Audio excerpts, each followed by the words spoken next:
You sacrifice time, effort, and moments of your life to go to work and be treated like a child. It's very sad. Even when your performance goals are met, you're more likely to be rewarded with a $5 Little Caesars pizza party than a raise. I personally like pizza, but it's a crap way of rewarding work that's deserving of money. This video examines why corporations infantilize their employees by treating them like children. We also discuss 3 ways this infantilization is implemented, which are team building activities, celebrations, and RTO. Finally, we look at solutions for avoiding being treated like a child at work. But first, why should you listen to me? I'm a software engineer with experience in corporate work.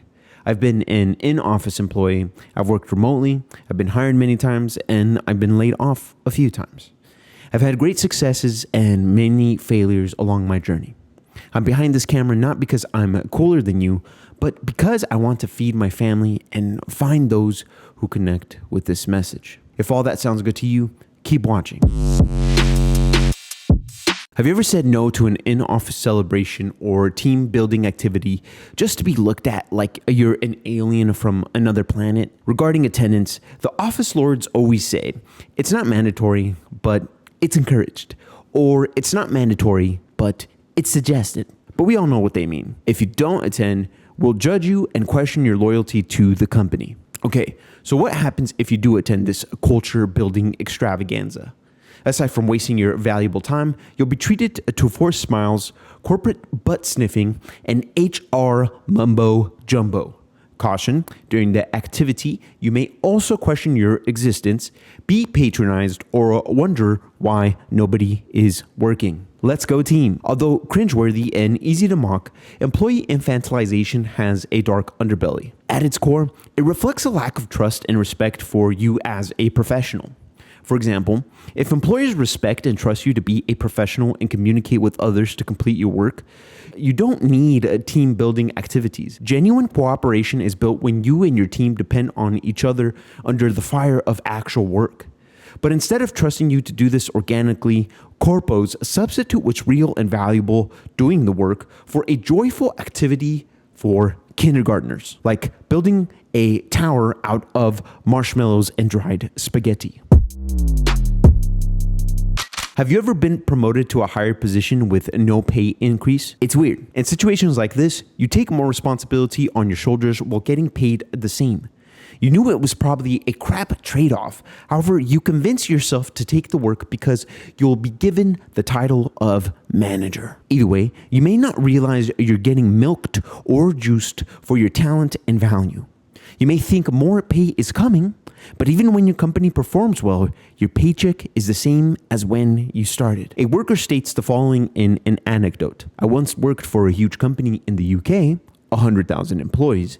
We had record profits during COVID, and the business responded by freezing our pay, lowering our bonuses, and increasing the stats we needed to achieve the lower bonuses, then giving us all a plastic pair of sunglasses and some foam beach flip-flops in December. Imagine working your tail off, losing time with your family, depriving yourself of sleep, surviving mentally crushing days, dealing with toxic office BS, and coming out victorious. Now, imagine that you're rewarded with a pair of foam flip-flops instead of a cash bonus for your victory. Sucks, doesn't it? This example shows how little companies respect the sacrifices made by their staff. Employees don't work for swag, pizza, or half-baked employee appreciation weeks. They're not kids. Employees work because they need the money. I'm not saying you can't appreciate employees in novel ways. You can. However, what isn't okay is replacing rewarding work deserving of cash with crappy stuff you can buy at Party City.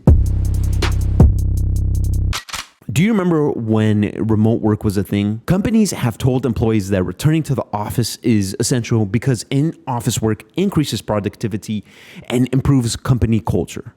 Most of us have heard these points before, and I'd assume a competent employee knows that these excuses for returning are corporate speak for underlying intentions. In an ideal world, corporations would respect and treat employees as adults and be honest with their intentions. Regarding RTO, they could say, we need to fill commercial space that we're liable for, or we don't trust you to work at home, and therefore we need more control. I'm not saying being upfront is good for stockholders, and many employees would likely still leave, but the company would grow a reputation for being honest, which, as I say, sounds a bit like a fairy tale. Either way, the point is that companies don't have the brass to be straightforward. They patronize you like a child by not being truthful with you. Secondly, the core problem with RTOs regarding the infantilization of employees is that companies don't trust employers to deliver on their work at home. If you're an adult professional, you have a crucial reputation to protect. So you'll get your work done whether sitting at a Starbucks, in your home office, or at the library. It doesn't matter. What is insulting is that companies are saying, we don't care that you're a responsible worker who delivers. We need you back in the office because we said so. You wouldn't be wrong if that sounds like a parent speaking to a child. Truthfully, you don't have the power to change how corporations operate. You may be tempted to be the office hero, and in the end, all that will do is place a massive target on your back.